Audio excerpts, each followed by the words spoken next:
Hey, this is Barry, just trying to do the best I can, and in this video I wanted to show you the difficulties of removing these plywood panels from the walls. Let's see, I wanted to show you, this is what I removed from the walls. They have a Phillips head, but there's not any threads here. These were like driven in by some kind of pneumatic, I suppose, device, and when you try to put a Phillips head bit in there to back these out, they didn't back out. At best they would spin. So, you know, this little set, it's a nice little set. I got it at Walmart.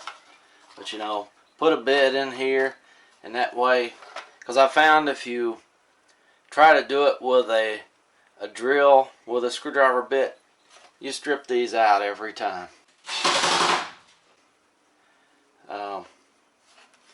But you know, with a bit like this little ratchet, and put some force on it while you're trying to turn it one way or the other to finally get it loose.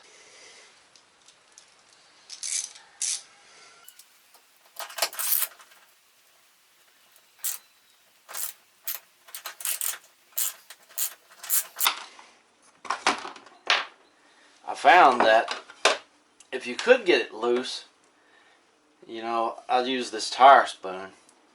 You know, I would, you know, I lost the memory card, so I had to redo this part. But, you know, you've got the aluminum skin on the outside, and you don't want to dent that, of course. It's common sense. So you want to push against one of these beams, and I would pry on it while taking this ratchet and trying to turn it either way. You know, there's no threads, and I would pry on it while I did that to get them to pop out finally. But in the cases where I couldn't get the screw to turn either way and it stripped the head out, when I came across those, I would just put an X on them and then move on to the next one. These that were either stripped out or never would budge, what I had to do was take a hammer and drive these screwdrivers in. You know, it's going to mess up the wood a little bit, and then start prying and trying to work that out. And in some cases it never would pry out, but that would take enough wood out to where you could bite on it with vice grips real tight, and if you could work it until it comes loose, then you take the tire spoon and pry on the plywood while you're working it to get it loose. I mean, before I started trying to take the plywood out of here, I assumed that you know, that these had threads. I didn't know they were like some kind of nail. I'm sure not all these cargo trailers are the same. Some cargo trailers may actually have screws, and this one did have some screws, but most of it were these, you know, these things. And you see this one right here, it was driven in, and it encountered something that it couldn't go through, and it just bent.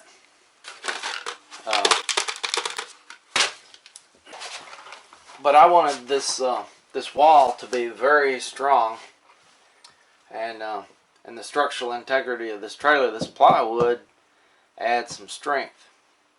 So instead of trying to put that back in, I went and found some screws that were as close as possible to some of the few screws that were put in here.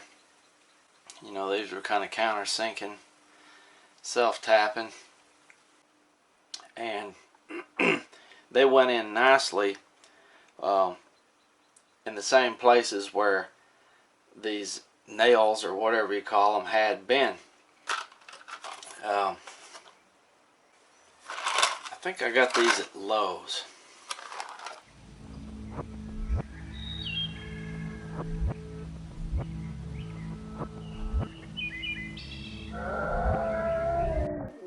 They work great, and you know, it might seem a little excessive, but it's not like I could put those nails back in. But this will secure the plywood to these beams, and I think you know, that'll add some strength, because some of these little nail things, you know, were pretty easy to get out, and others were pretty near impossible to get out.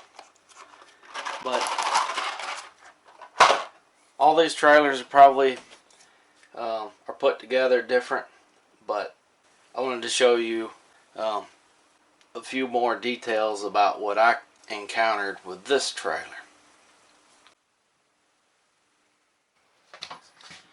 And you can see some of these I just didn't even use the original hole, and I self-tapped the screw just next to it or above it. As you see here, I wrote down on each piece where they came from, and I also put a little map on here to help me figure out where these puzzle pieces go back. And you can see right here, I had to pry this one out where this one had one of the nails.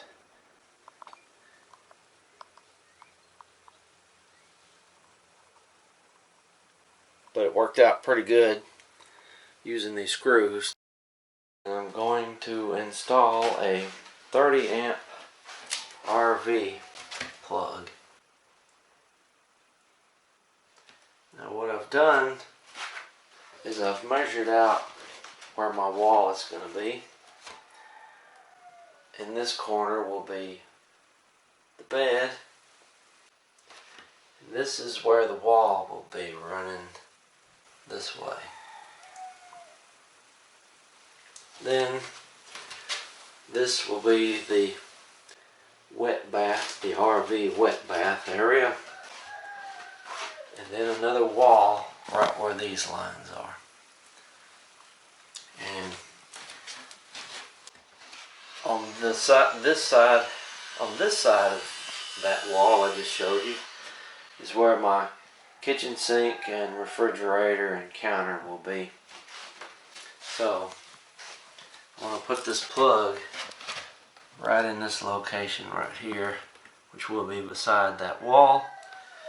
And these screws right here are where the aluminum sheeting, or the outer skin, two sheets go together and one overlaps the other.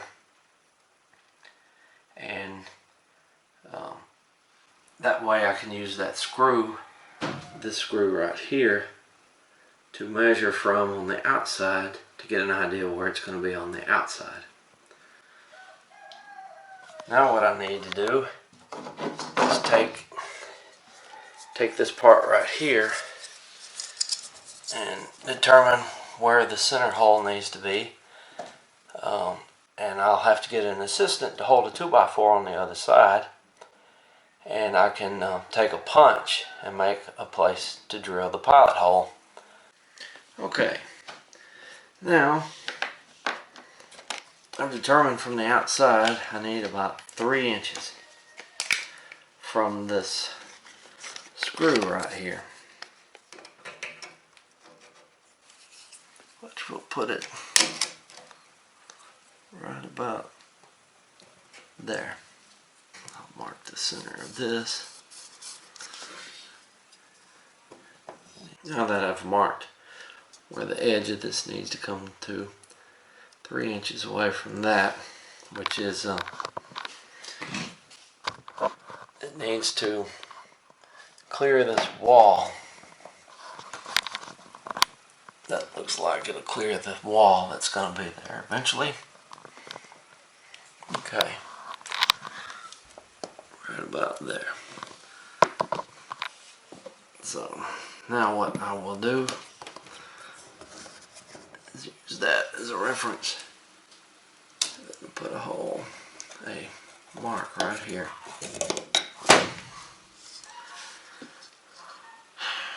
Right about center of there. Okay, I need to get my assistant to go on to the other side of this wall and hold a 2x4 there so I don't dent this sheeting. I've borrowed my wife's drill here and I'm ready to do it.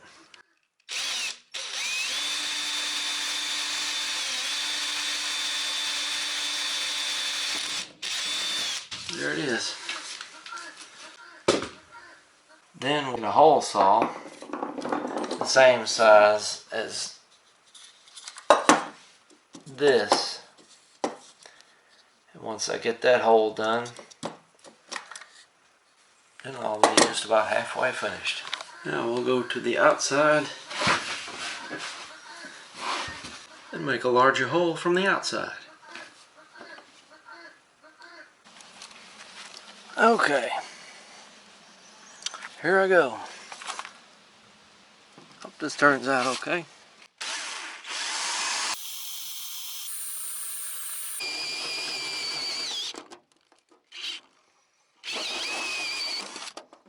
There it is. Now let's see how well this fits.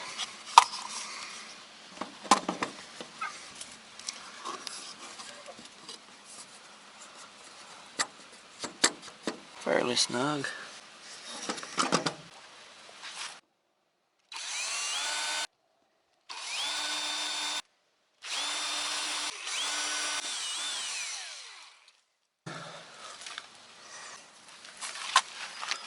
Okay.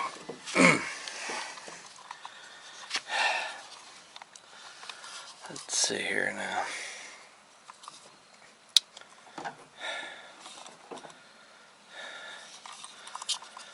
Let's do the black wire first.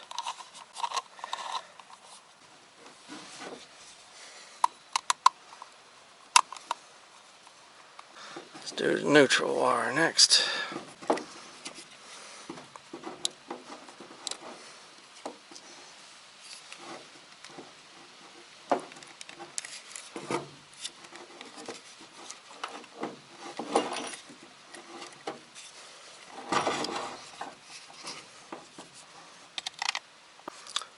And the ground.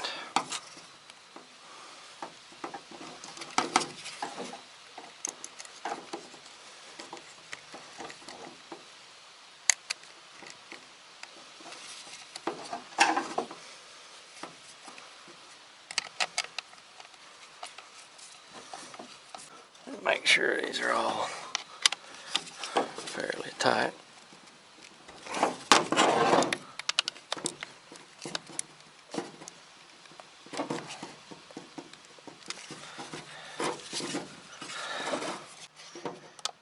This is kind of just temporary anyway, so I can get some power inside here to run a heater and a light and some power tools. If you watched some of my other videos, you'll know I can't stand the cold, and this is fall, so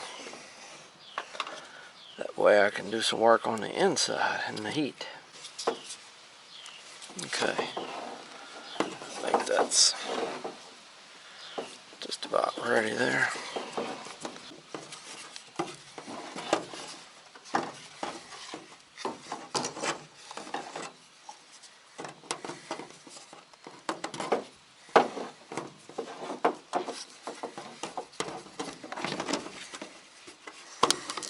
And I should put some silicone on the seal, but like I said, this is temporary, and later I'm going to come back with a better wire, and if I have to take this back off, I don't want to have to try to peel off some silicone there.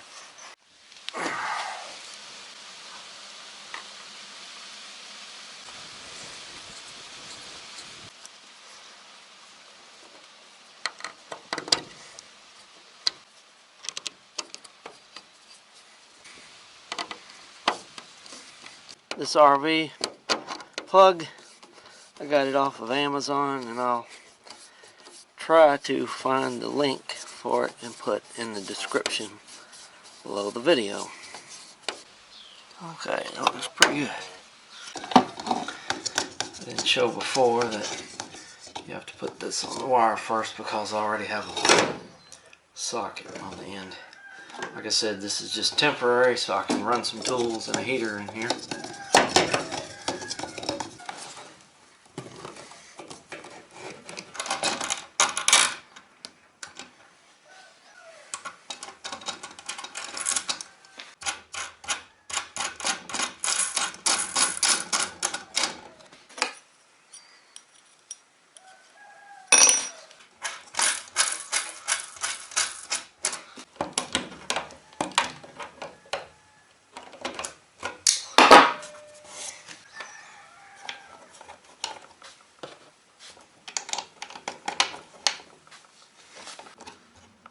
Okay.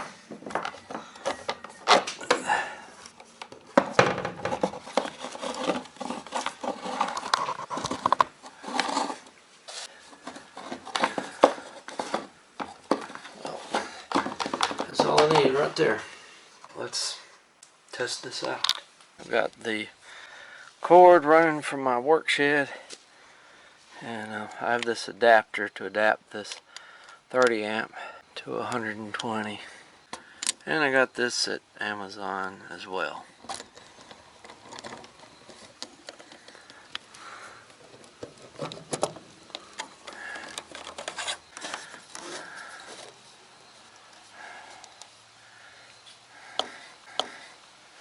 Now I will plug this in, see what happens.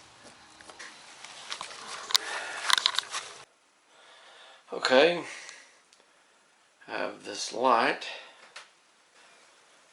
and let's see what happens.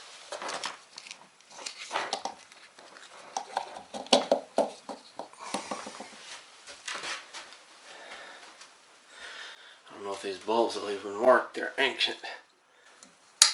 Oh, there we go.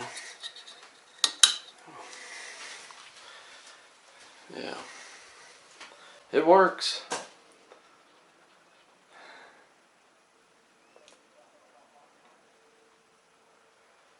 Now maybe I can get some other things done in here. Got a lot of insulation work to do. Maybe I can eventually get it all done. Now, on to the next project. Thanks for watching.